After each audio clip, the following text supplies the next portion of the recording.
Hello friends, welcome to my channel The Basic Knowledge. So today we are discuss about Wright brothers. आज के इस video में हम ऐसे भाइयों के बारे में बात करने वाले हैं जिन्होंने अपनी कमाल की सोच और मेहनत पर कुछ ऐसा कारनामा कर दिखाया जिसकी वजह से हमारा सफ़र करना काफ़ी आसान हो चुका है। जी हाँ, मैं बात कर रही हूँ पहली बार सक्सेस एयरप्लेन बनाने वाले दो भाइयों ऑरविल और विल्बर राइट के बारे में। ये हम राइट ब्रदर्स के भी नेम से जानते हैं। और फ्रेंड्स, इन दोनों भाइयों ने अपनी इन्वेंशन से हम सभी को एक जगह से दूसरी जगह तक ट्रैवल करने का तरीका पूरी तरह से बदल कर रख दिया और इस इन्वेंशन को मॉडर्न टाइप के सबसे बड़े इन्वेंशन में से एक माना जाता है। तो फ्रेंड्स, आज की इस वीडियो में हम जानते हैं राइट्स ब्रदर की जुड़ी कुछ ऐसी बातें जिसके बारे में शायद ही आपको पता होगा। तो फ्रेंड्स, इस कहानी शुरुआत होती है 1867 में, जब विल्बर राइट और 1871 में ऑरविल राइट का जन्म हुआ था।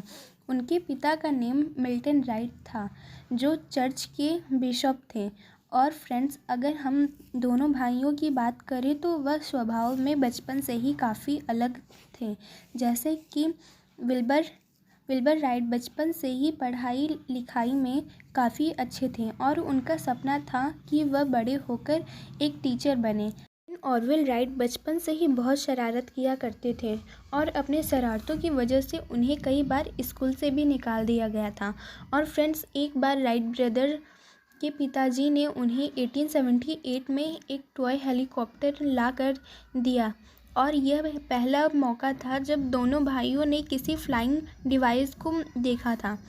हालांकि कुछ दिन खेलने के बाद ये टूट गया, लेकिन दोनों भाइयों ने इसे खुद ही बनाने का सोचा और फिर अपनी मेहनत से वह दोनों एक ऐसा खिलौना बनाने में सफल हो गए। और दोस्तों, एक तरह यही से दोनों भाइयों के मन में उड़ता हुआ कोई चीज़ बनाने की चाह पैदा हुई। हालांकि इस एक एलिमेंट्री स्कूल से पढ़ाई पूरी करने के बाद ऑरविल ने हाई स्कूल में एडमिशन ले लिया। उन्होंने कुछ समय में ही प्रिंटिंग बिजनेस में हाथ आजमाने के लिए स्कूल की पढ़ाई छोड़ दी। और दूसरे भाई विल्बर को भी एक दिन आइस हॉकी खेलते हुए काफ़ी गंभीर चोट का सामना करना पड़ा और इस चोट ने उन्हें फिजिकली दुख तो पहुंचाया ही था, लेकिन साथ ही साथ उन्हें मेंटली भी काफ़ी नुकसान हुआ। और इस घटना के बाद वो अपने सभी सपनों को छोड़कर के पढ़ाई के साथ ही प्रिंटिंग बिजनेस में हाथ बटाने लगे। और फ्रेंड्स, 1889 में वेस्ट साइड न्यूज़ नेम से दोनों भाइयों ने वीकली न्यूज़ पर पब्लिश करने का काम किया।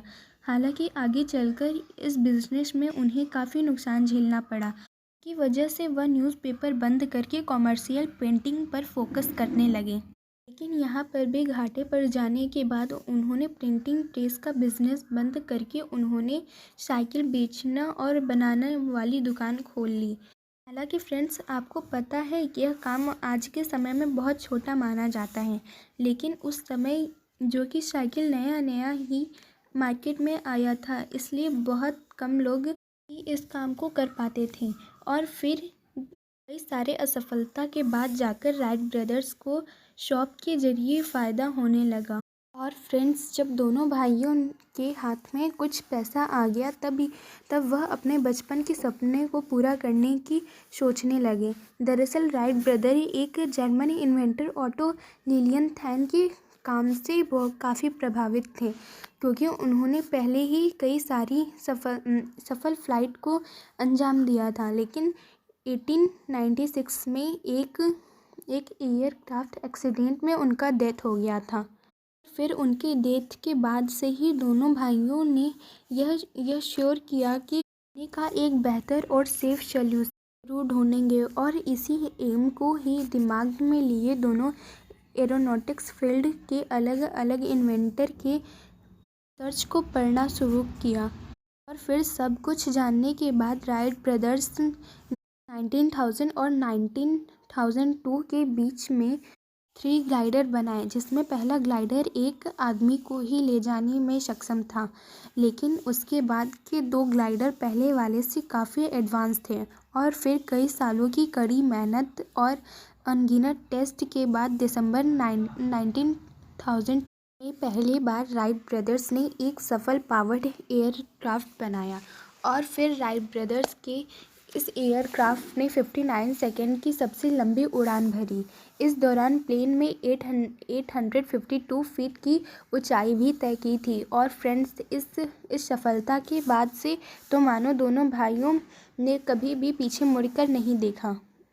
और फिर आगे चलकर कुछ बदलाव करने के बाद जब उनकी एयरक्राफ्ट पूरी तरह से रिस्क फ्री हो गई, तब उन्होंने प्लेन को यूएस मिलिट्री को $30,000 में बेच दिया। दोस्तों, यूरोप में काफ़ी डिमांड होने के बाद उन्होंने 1905 में राइट कंपनी के नाम से खुद की कंपनी भी बनाई।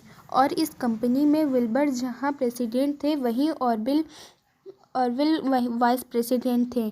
हालांकि 1920 में विल्बर ने टाइफाइड बीमारी की वजह से इस दुनिया को अलविदा कह दिया और यह दौर उनके भाई ऑरवेल के लिए बहुत ही कठिन था, क्योंकि जिस भाई ने बचपन से उनका साथ दिया था, अब वह उनको छोड़ के जा चुके थे।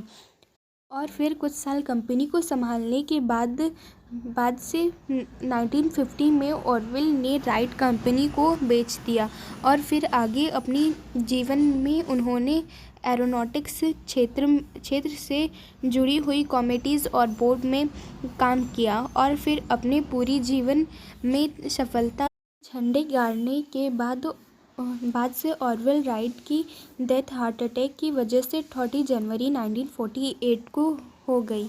लेकिन जब तक राइट ब्रदर्स तक इस दुनिया को अलविदा कहा, तब तक वह हमें एक ऐसी गिफ्ट दे चुके थे जो कि आगे चलकर मिल्का पत्थर साबित हुई। और उनकी खोज के लिए दुनिया हमेशा ही उन्हें याद करती रहेगी। So thank you so much.